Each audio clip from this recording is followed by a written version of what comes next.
Enjoys very good bilateral relations with your respective countries. President Buhari reiterates commitment to next level agenda without prejudice to ethnicity or religion.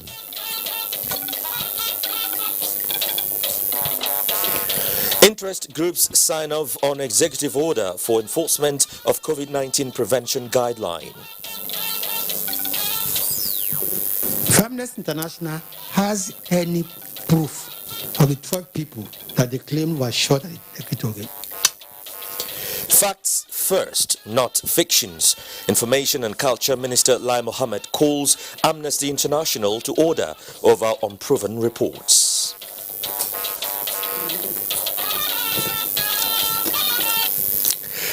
Good evening and thanks for joining us on NTN Network News. I'm Joseph Johnson in Abuja. Jennifer Igwe joins me from Lagos.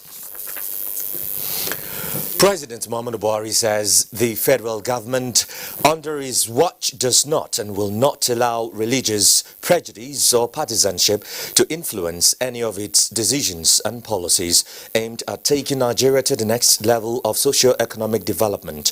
Addressing members of the Nigerian Supreme Council for Islamic Affairs during a courtesy visit, the president maintains that his solemn disposition is to be fair and just to all segments of the society. State House correspondent Adam Sambo has more. I try to meet with all groups from across the length and breadth of our great nation, as it is both my responsibility and also serves as an opportunity to listen to honest and frank perspectives. Such frank perspectives by the Supreme Council for Islamic Affairs, led by the Sultan of Sokoto, Muhammad Saad Abubakar III, were given behind closed doors. President Buhari was, however, emphatic that both in his personal and official capacity, their views and support will not be taken lightly. The federal government has worked tirelessly to combat insecurity and other challenges that are confronting the country. Security is a protracted problem, but we are not relenting in our efforts. I assure you that the government remains committed to act on behalf of the people of our nation. Educate Nigerians on the need to maintain peace. We don't have to lose peace before we appreciate it. While thanking the Muslim Ummah for promoting interreligious dialogue in the country, the president reassured all Nigerians that religious freedom will be guaranteed by the federal government as a constitutional responsibility. If the country must work, we must continue to work together in spite of our ethnic, religious, and political differences, because Nigeria is a collective project. I will also seek your further support in speaking to our people and to help amplify this message through your very tried and tested networks. I implore you not to relent in praying for us. We won't let you down. President Buhari also made a case for religious leaders to fully back towards ensuring success the alternative school program initiative launched recently to not only address Nigeria's high out-of-school rates, but also equip the youth with the right tools in making decisions at every turn of their lives. The president also solicited their support for the genuine efforts at addressing the public health crisis occasioned by the COVID-19 pandemic. As government continues to work towards managing this crisis, it is also critical that you lend your voices in support of those basic but fundamental protocols that can significantly curtail the spread of this disease. Washing of hands, using face masks, and ensuring social distancing as much as possible have been proven to be our first line of defense in the fight against this virus. On the vaccines which we are working hard to procure for the nation arrive, please join in the drive to educate people that these vaccines are meant to save lives and protect everyone.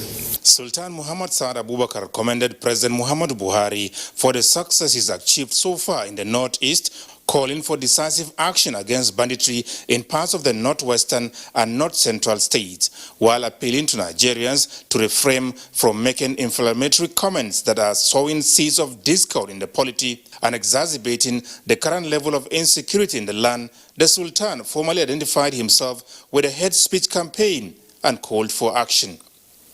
From the State House, Adamu Sambu, NTA News. And President Muhammadu Buhari has reiterated Nigeria's commitment to working with the international community towards achieving global peace, food security and sustainable environment.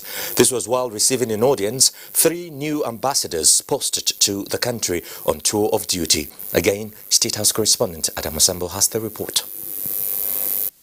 The 3 new envoys who are in the State House, Nigeria's seat of government, to present their letters of credence to President Muhammadu Buhari are Ihad Mustafa Awad of Egypt, Faisal Ibrahim Al-Gamdi of Saudi Arabia, and Alejandro Francisco Herrero of Argentina. Addressing the envoy shortly after, President Buhari congratulated them for officially commencing diplomatic functions in Nigeria.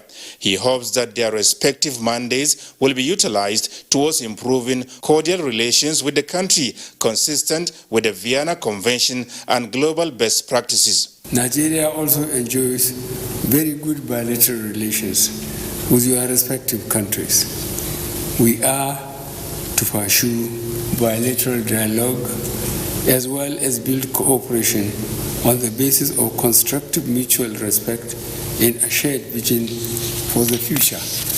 Nigeria is a nation of great diversity, and we are ready to always convert these diversities to advantages. In addition to the United Nations, President Buhari said all the 3 countries are also members of the G77 and the South-South cooperation, which Nigeria is proud to be associated with.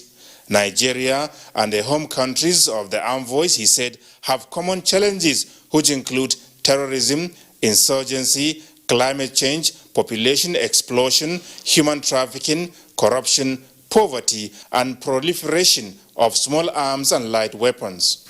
On top of all this, the second wave of the coronavirus pandemic has come with different strains that pose additional challenges to the initial outbreak.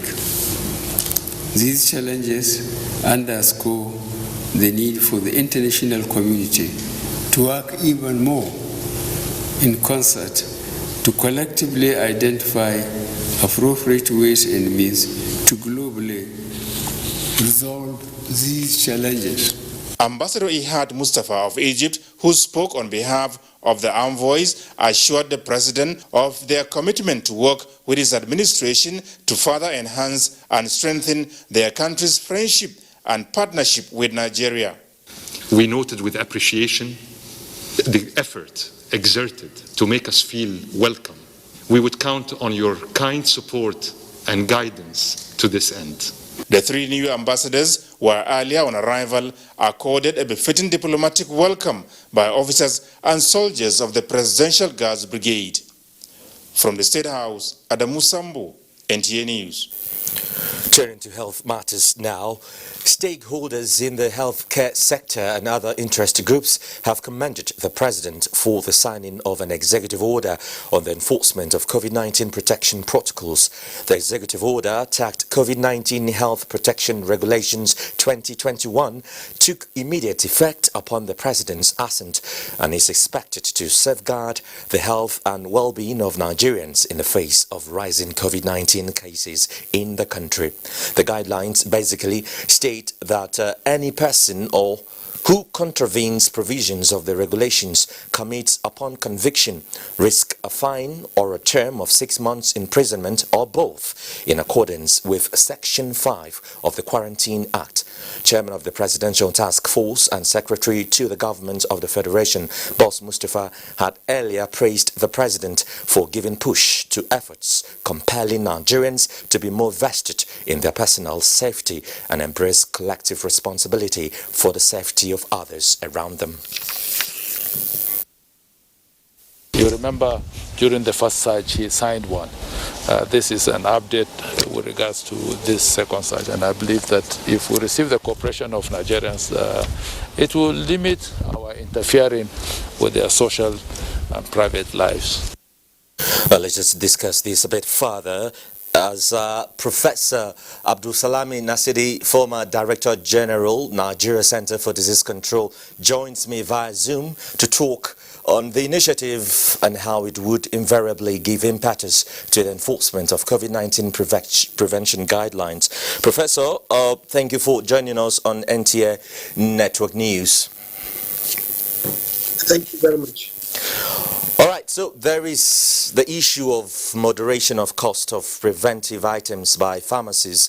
How effectively can this be monitored to ensure compliance in addition to the other enforcement measures specified in the regulations? First and foremost, I must commend the government for bringing out this executive order. And that serves as a strong statement to all Nigerians that COVID-19 is real, it's a big problem, and nobody should actually play around with it. And the executive order contains all the salient points that every Nigerian that cares for himself, for his family, for his community and nation to actually abide by. If not, I can assure you things could get out of hand. Secondly, the issue of enforcement has become real. The executive order has listed how this enforcement will be carried out, all those that are supposed to be involved, but the key is one thing to enforce is another thing to make sure that Nigerians are convinced. So it has to be an element of enforcement and effective risk communication so that people will not relent and think this is a joke. It is reality. The virus is spreading. The virus is ahead of us. We must abide by these executive order regulations, by the NCDC protocols to actually save ourselves.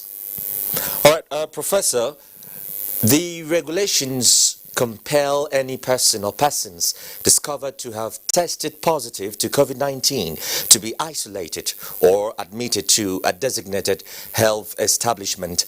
This is, however, not so clear if that includes a directive to such health establishments not to refuse admitting patients showing symptoms and already in a dire state of health. In the situation we are now, no health center can reject any patient. Okay. What we recommended in our protocol is to actually get all health centers, to establish temporary holding areas where patients that do come with symptoms that mimic COVID-19 should be held and, samples taken and sent to laboratories for testing. Those who come out positive can now be referred to special treatment centers. This has to be done because if care is not taken and this protocol is not followed, there could be enhanced transmission, not only within the communities and within the patients, but even the healthcare workers' life will be at risk. So I will just have to say that, this measure by the government is minimal, that we must change our attitude to follow. If not, I can assure you, we have to watch out. A second lockdown might be inevitable. So if you don't want second lockdown, please abide by the protocols and listen to the government. The issue of fighting COVID is not a government issue alone. It's an issue for every one of us. Everybody must rise to face this challenge. It's becoming a big problem. Don't let it hit you. Thank you. Thank you very much, Professor. Like you said, nobody likes a second lockdown, even if it's looming. But you've said it all. It's inevitable, and attitude is very key. Thank you, Professor Abdul Salami Nasidi, former Director General, Nigeria Center for Disease Control. Thank you. Thank you for having me. Bye.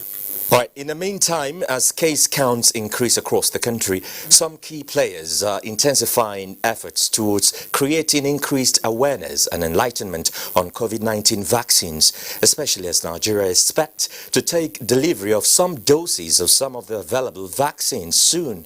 Abubakar Usman Akwanga reports that the National Primary Health Care Development Agency is facilitating the latest engagement with Northern traditional rulers at its 2021 first quarter meeting. The core objective is to enhance capacity response of communities to allay fears about the COVID-19 vaccines.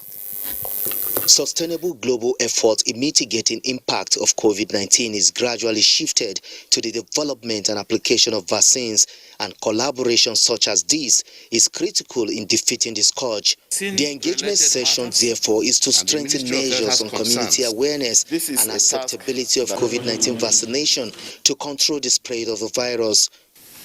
The National Primary Healthcare Development Agency, which is the federal government agency, with responsibility for vaccine-related matters, has brought together a highly professional and dedicated multi-sectoral team to drive the process of introducing safe and efficacious COVID-19 vaccine. The Ministry of Health has concerns about getting its job done under those circumstances. This is a task that we're committed to doing. Experts say the false ooze around the COVID-19 vaccines should not prevent Nigerians from allowing themselves to be vaccinated, more so when scientific and clinical examinations have proven the vaccines to be safe and effective. They followed all the guidelines, all the safety protocols, and they were approved by FDA. Key players say collaboration will be strengthened to ensure the defeat of the coronavirus pandemic. The two holy mosques in the Kingdom of Saudi Arabia is also to reopen for Nigerian pilgrims under stringent COVID-19 safety protocols and vaccination. Vaccine may be a condition for being able to come to Saudi Arabia to perform Hajj this year. In Abuja, Abubakar Usman Akwanga, NTA News. Now, the federal government is calling Amnesty International to order over some unproven negative reports it issued on Nigeria.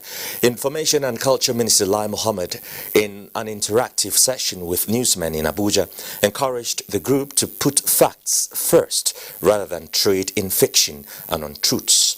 Anthony Forson reports. Amnesty International had published a report to mark 100 days of Lekki protest, accusing the Nigerian government of cover-up since the Lekki tollgate protest.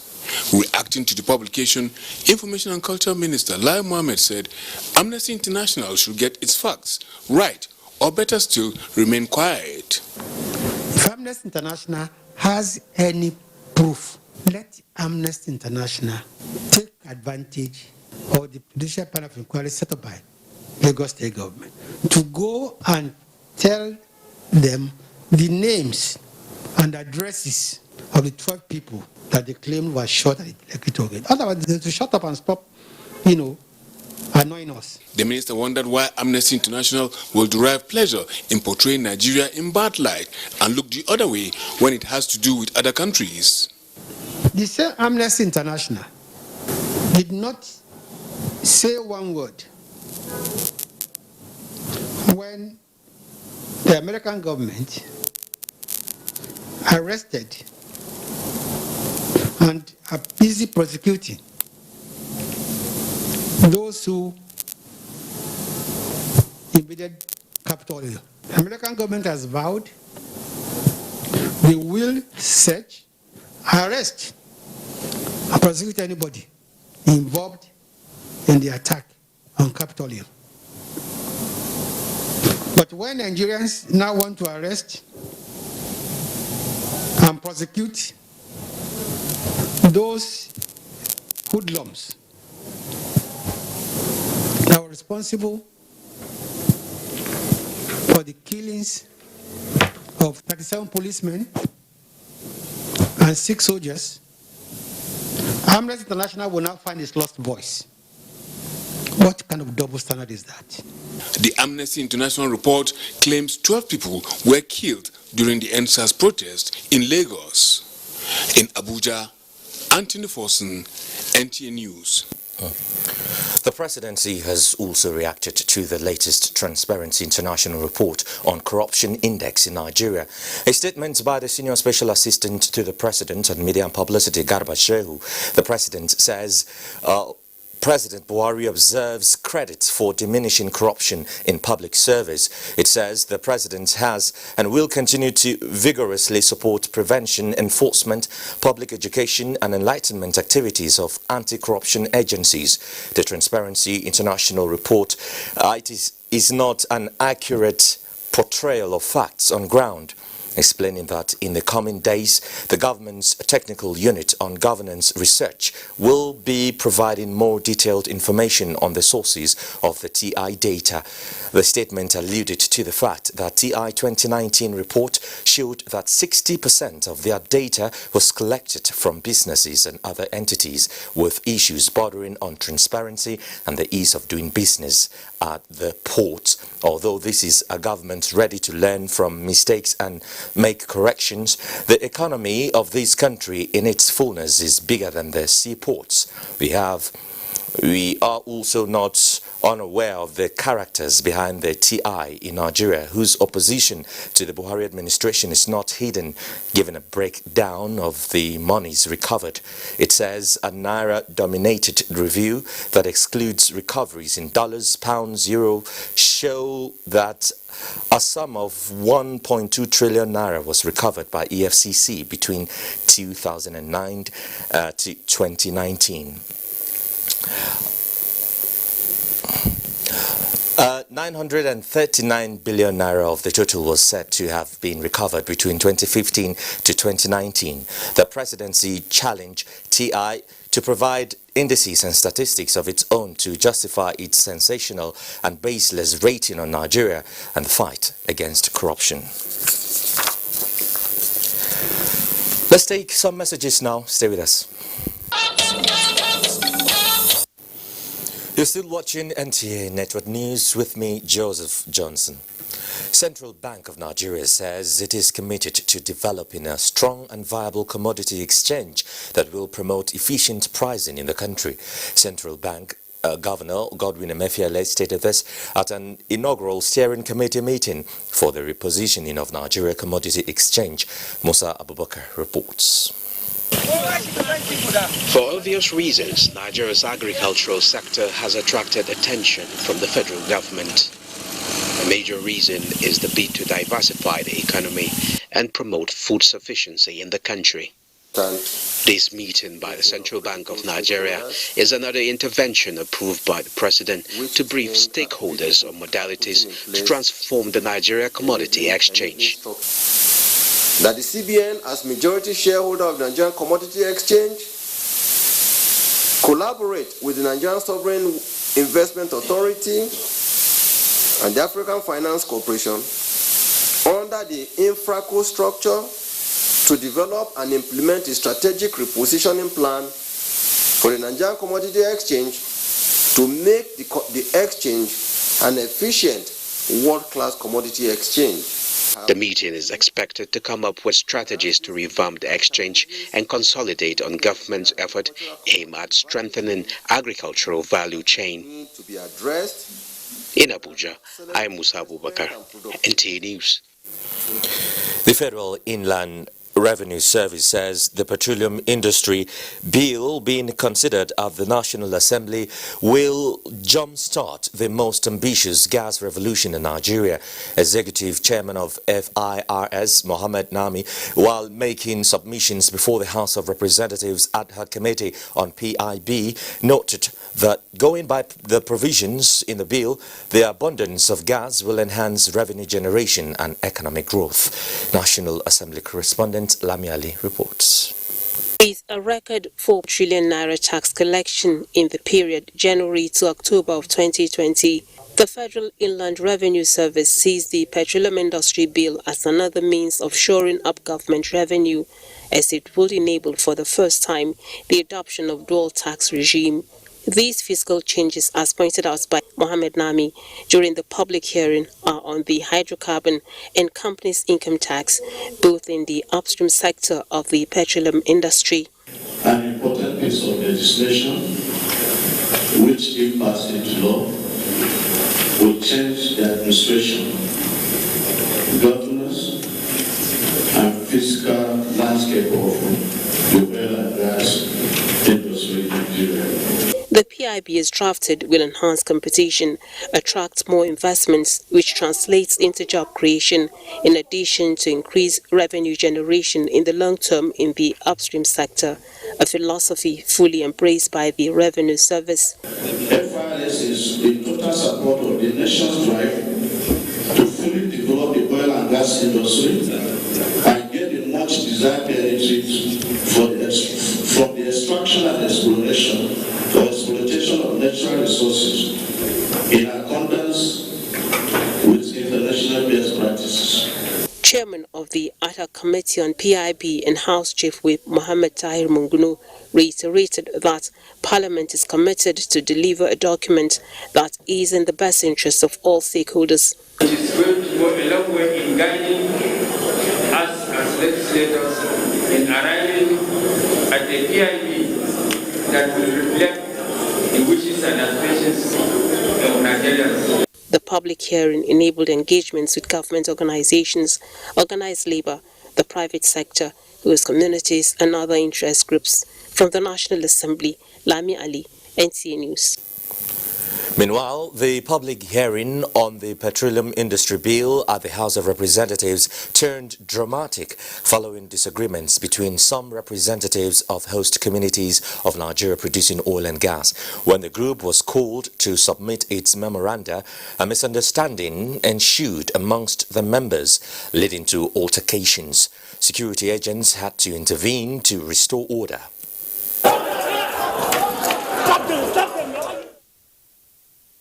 One of those involved gave explanations and reasons for the misunderstanding. All we are agitating for is 10% equity. What our fight was there is because of 10% equity. Now, experts believe that a conducive work environment is crucial for optimum productivity. This is echoed by the Minister of State for Petroleum Resources, Timi Presilva, at the foundation laying for a state-of-the-art edifice which will serve as the headquarters of the Department of Petroleum Resources in Abuja. Lydia Sampson has more. The design, a replica of the oil barrel, the DPR headquarters is poised to become one of the towers of excellence in Abuja when completed, if the views of experts is anything to go by. Typical of the tradition in this environment, the development is accompanied by music and dance.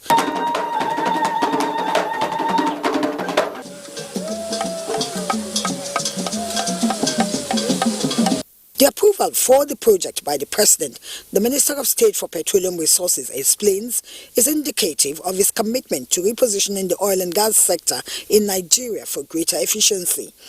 The construction of this building, tagged the barrel, is yet another milestone by His Excellency President Muhammadu Buhari in the area of infrastructural development and its commitment to reposition the oil and gas industry. For the DPR boss, the organization must imbibe global environmental best practices to play its regulatory role in the 21st century.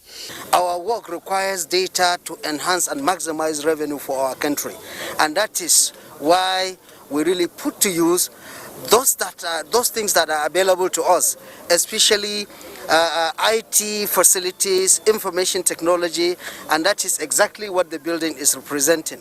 I have no doubt that the DPR headquarters will be completed on time and to the full satisfaction of our client. The best part is that the contractors are committing to actualizing the projected 24 months time frame. In Abuja, Lydia Sampson, NTA News.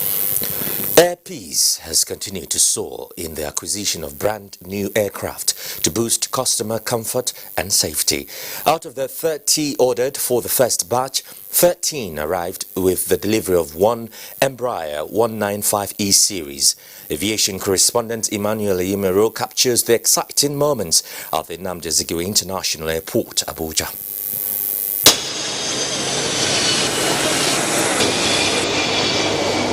It is surprising that why so many airlines are still struggling to come out of the effect of COVID-19 pandemic. Air Peace is taking delivery of some brand new aircraft, one of which has arrived in Nnamdi Azikiwe International Airport.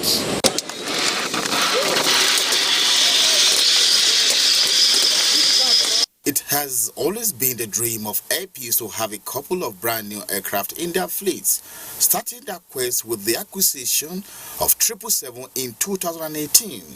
Though, at the launch of Air Peace in 2014, the airline commenced operations with fairly used aircrafts, but realizing the problems associated with cost of maintenance, Air Peace is sticking to its initial business plan of having a fleet of mainly brand new aircrafts. Over almost $500 million involved in the acquisition.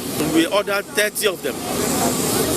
The E2 series is one of the best-selling machines today in the world. We've seen the company growing from 6 aircraft at the startup. We have been told by the MD of the airline that not less than 8,000 people will be gainfully employed. This is a major achievement. For the pilot who flew in from Brazil, Air Peace is doing well considering advantages of acquiring new planes. A way of saving fuel, flying smoothly, with a very good comfort for the passengers. And operating the aircraft is so simple. The workload on the pilots is simple and easy. It allows them to bother themselves in flying the aircraft. Air Peace appreciated President Muhammadu Buhari for creating a conducive environment for private investment to thrive. Emmanuel Ayemiro, NTA News. Nigeria is poised to officially join the World Economic Forum's Global Plastic Action Partnership, of course, a platform that works with governments, businesses and civil society to translate plastic pollution commitments into concrete solutions. The announcement emerges from the Davos Agenda, a global summit convened to choose bold solutions to curb the COVID-19 pandemic and ensure a green and inclusive recovery in the years to come. Director Global Plastic Action Partnership, Christine Hill, earlier joined my colleague Ruth Faguele from Geneva, Switzerland, to give more insight on how this plastic project will be of benefit to Nigeria. And at the forum, you said plastic waste and pollution are intrinsically tied to a nation's ability to build a sustainable and thriving economy that leaves no one behind, if I'm correct. Now, in what ways will the World Economic Forum support Nigeria in turning the tide on plastic pollution? Yes, absolutely. The current take, make, waste model is simply not sustainable. It's taking a toll on the environment and human health.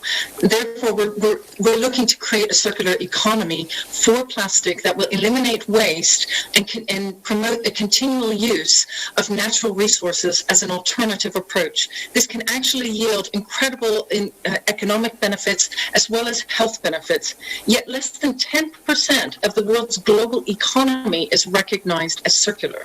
That said, I will say that Nigeria has already taken a leadership position in creating the African Circular Economy Alliance, along with the World Economic Forum, UNEP, Africa Development Bank, and a host of other African nations. So we're really looking forward to engaging with the Ministry of the Environment to build a plan for the country's transition to a circular economy for plastics. Okay, Kristen, very briefly now, from what you're saying, what would you say are the opportunities available to Nigeria if we have to turn plastic waste into wealth, and also bearing in mind the challenges associated with waste management, talking about in Nigeria?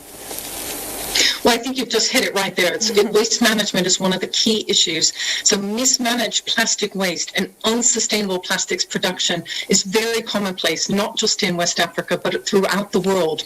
High volumes of plastics production without any consideration of reuse or design as the end goal. So we're looking to just build the capacity to manage collection, sorting, and recycling of plastic waste, while also increasing awareness of what sustainable practices can actually be amongst businesses and consumers. And I'll tell you, there's some really great innovators already in Nigeria looking to create these opportunities. And then lastly, we're also exploring and supporting new and innovative financing models, such as asset recycling, blended finance, and credit enhancement, and others. And we're looking forward to completing this journey and working so closely with the government of Nigeria to make the plastic eradication and the reducing of the plastic menace a reality. Director, Global Plastic Action Partnership, Christine Hugh, speaking with my colleague Ruth Agwale a little earlier there. Let's talk security now. Major General Ibrahim Attahiru has formally assumed office as the 25th Chief of Army Staff. Defense correspondent Ismail Musa was at the Army headquarters venue of the event. With this brief but historic ceremony, Major General Ibrahim Attahiru, former General Officer commanding 82 Division, steps in as the new Chief of Army Staff, while Lieutenant General Tuku Buratai, the last man standing in Course 29, bows out. Fondly remember you. Elated and emotional, Major General Ibrahim Attahiru, a former theater commander Operation Lafia Dole, from the Infantry Corps, promised to build on General Buratai's legacy. I wish to state that I also consider myself lucky to be taking over from you despite the very big shoes you are leaving behind for me to fill. I will continue to count on your advice and support as I pilot the affairs of the Nigerian Army. Military, the world over. To the outgoing Army Chief, who has been in office for 66 months, words cannot express his gratitude to President Muhammadu Buhari for the privilege to serve. Very senior officers and soldiers of the Nigerian Army, I'm thanking you for your loyalty, trust, discipline, and commitment to the President, Commander-in-Chief, President Muhammadu Buhari, and also to my humble self while I served as the Chief of Army Staff. A lot has been achieved in the past 5 years, and more is required from the new Army Chief. From the Nigerian Army headquarters in Abuja, Ismail Musa, NTA News. And more than 159 million naira has been presented to families of deceased police officers who died during the violence that trailed the NSAS protest across some states in the country. This is part of the newly initiated life insurance and family welfare scheme of the police. Francis Form reports that the Minister of Information and Culture, Lai Mohammed, presented the checks to beneficiaries, calling on the media to continue supporting security agencies for their sacrifices. It is a moment to remember sacrifice by the gallant police officers and men who died while ensuring peace and order in their fatherland. So, for that, this initiative by the police to support family of officers and men who died in service is another honor in addition to giving hope to the survivors. Information and Culture Minister Lai Mohammed said security agencies and the citizens must work together in ensuring that Nigeria is secured, peaceful and more developed. I want to please assure the relations of the departed gallant officers that the force will not abandon you and that the people and government of Nigeria we appreciate what your loved ones have done, the fact that they've paid a supreme sacrifice. And also, Inspector General of Police Mohammed Adamu assured of more motivational initiatives and support to the police. I urge you all to please utilize this fund being given judiciously in meeting the training and welfare needs of the children and wives of the deceased persons. The Nigeria police lost some of its personnel during the NSAS violence in October 2020, exactly 100 days ago. Francis Form, NTA News. Let's now turn our attention to Lagos State, where Jennifer is with some stories. Jennifer. Thank you, Joseph. Still on the police, the Nigerian Police Force says it will sustain various initiatives designed to address welfare concerns of its operatives, particularly in the area of bridging housing deficit. Inspector General of Police Mohammed Adamu said this while flagging off a mass housing scheme for senior police officers in Lagos. Adeni Itaiwo reports. With the critical role that officers and men of the Nigerian Police Force are mandated to play in ensuring security of lives and property, it is only necessary that government and other stakeholders provide them with necessary incentive that can spur them on. Provision of a good accommodation to shelter them after a hard day's job is a good start. Every police personnel desire a decent home to return to after an exciting day's duty. The project being executed at this site today serves to fulfill this purpose, and it was also designed to restore the dignity of an average police officer. Initiated in 2018 under a public-private partnership with a property management company, the scheme is expected to deliver a total of 80 sets of 3-bedroom apartments, 10 flats per building. The edifice, according to stakeholders, signposts the resolve of police authorities to prioritize the welfare of officers going forward. He is bent on redeveloping the barracks that we always complain that they are an eyesore. The officers are men that will move into this building. The moment we discover that a particular beneficiary is not taking good care of the accommodation, we'll eject him. So the entirety of this place is going to be fully redeveloped for the benefit of the Nigeria Police Force. And they hope that the people who safeguard our lives and properties would at least leave home every day and have befitting accommodation to come back to. With a 2-year timeline for completion, the barracks is expected to shed its old look for a new one, with gradual relocation of benefiting officers. In Lagos, Adeni Itaiwo, NTA News. Now, to engender good governance and promote the principle of democratic practice, citizens must be ready to demand accountability and evaluation of government's policies. These views formed the nucleus of the 16th edition of the annual Adekunle Kukoyi Memorial Lecture held by the Institution of Surveyors, Lagos State Branch. Michael Olale reports. These awards and honors are pointer to the indelible marks the late Adekunle Kukoyi left in the sands of time. 19 years after his demise, this memorial lecture has become a platform to eulogize his remarkable contributions to humanity across various spheres. A man who talked the talk and walked his talk. Great men are never forgotten by history. One way or another, history remembers them. The focus this time is on review of the nation's institutional capacity for improved performance and economic growth, which the resource person suggests must start with identity management. Granting full autonomy to local government, as explained by the seasoned professional broadcaster, is key to providing enabling environment for cottage industries and entrepreneurship to thrive. Every individual has a right to ask your leader, your senator, your house rep, your local government chairman questions. While contributing its quota to inspiring societal change through its platforms, the surveying profession is not forgetting its mentorship responsibility, as awards were presented to winners of the 16th annual Adekunle Kukoyi Memorial Essay Competition. You must survey your land. That's the first prerequisite for registration of your title.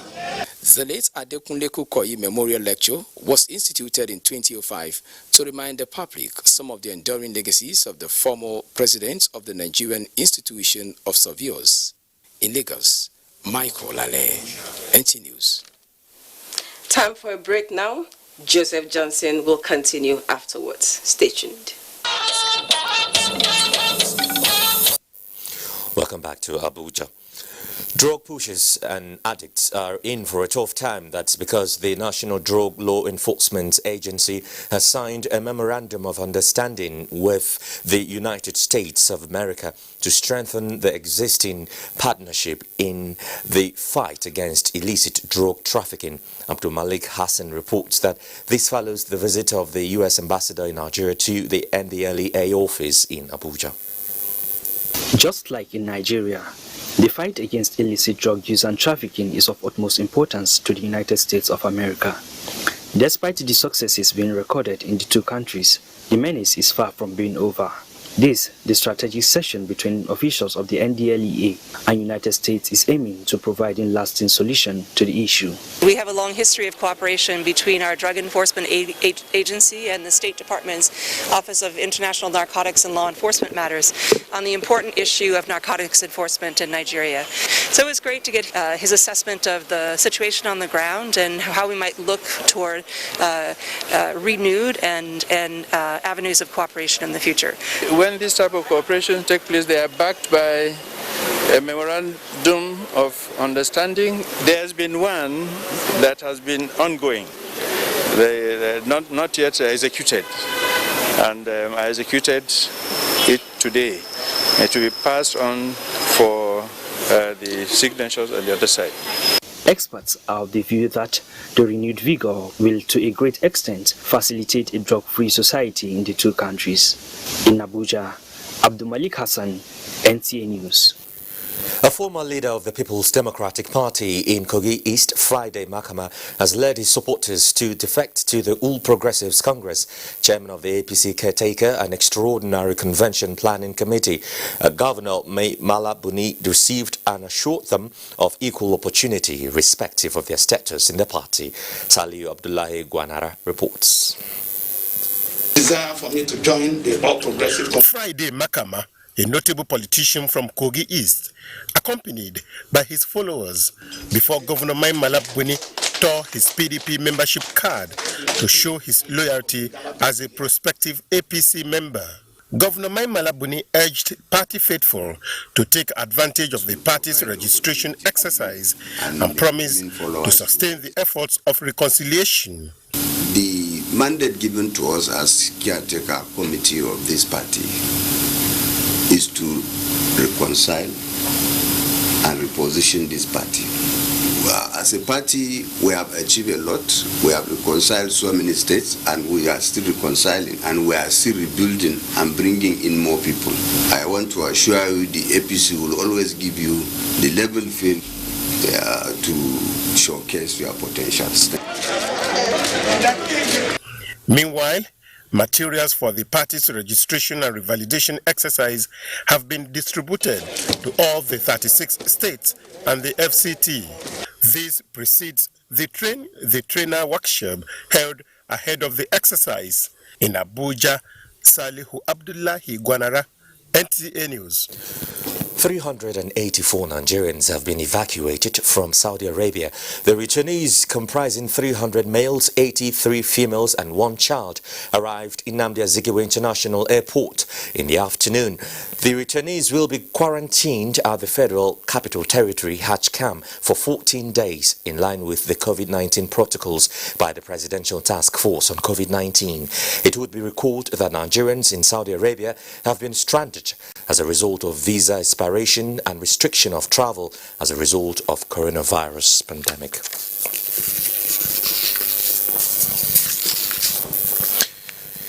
The death has been announced of Justice Ibrahim Watila of the Federal High Court serving in Abeokuta.